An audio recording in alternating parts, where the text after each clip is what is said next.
Hi guys, Kelly here from Green Bay Botanical Garden. Riley and I love to work in the vegetable garden during the summer. And in addition to the veggies we grow, we always like to throw in a few herbs so that we can use them to flavor and spice up our food.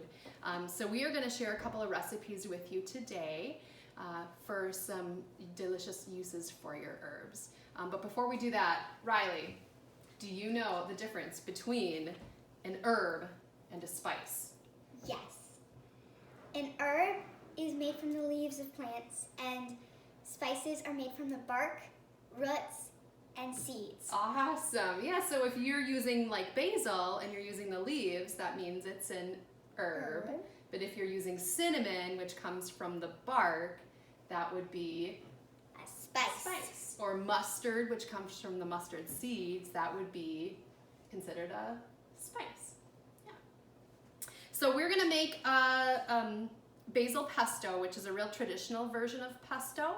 You can also use other greens as well. You could use spinach, you could use kale, even dandelion leaves when they start to come up. You could also use the tops of your radishes. So play around. Those different greens will give you some different flavors. But we're gonna keep it traditional and use the leaves of the basil. And we also have some other ingredients here as well. We've got some walnuts. And normally the recipes will call for pine nuts, but pine nuts are pretty pricey. So walnuts work as a great substitute. You could also try sunflower seeds or play around with like sliced up almonds as well. And then we need some olive oil. Some garlic. Garlic has some great antibacterial properties, and it's said to be immune boosting, so it's a great food to include in your diet. And some Parmesan cheese. Parmesan cheese, the grated kind and out of the can works just fine. So we're gonna start with the walnuts. Can you toss those in there? We've got about a half a cup of nuts. And we're just using them in a food processor. We'll grind them up a little bit more so they can nice and fine. Hit the pulse.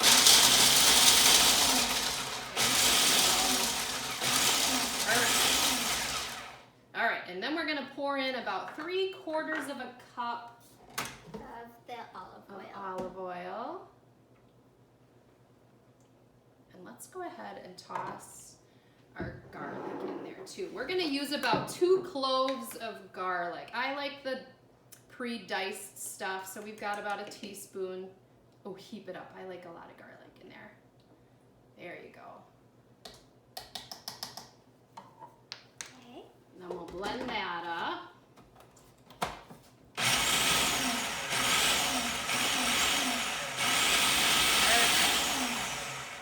And then we've got 2 cups of basil, and basil is said to be high in a lot of great vitamins.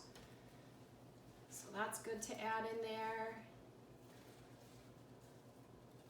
I've picked all the leaves off of the stems just because the stems aren't so great. There we go.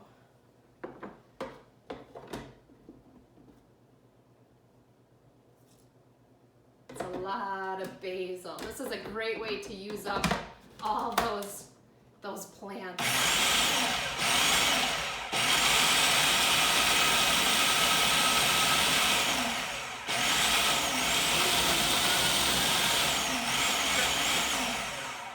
And now for the Parmesan cheese. Yeah.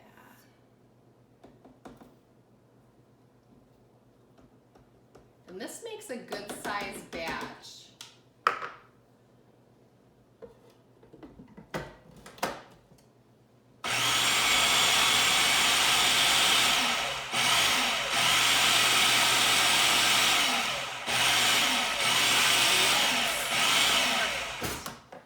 All right, so now that we've got our basil pesto all mixed up, This is it's great as a snack, just on crackers or on a little bit of toasted bread.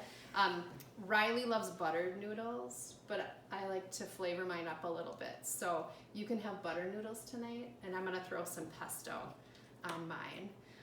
You can even use it to kind of fancy up a grilled cheese sandwich. Put it on some bread with a little bit of mozzarella or provolone cheese. It's really great.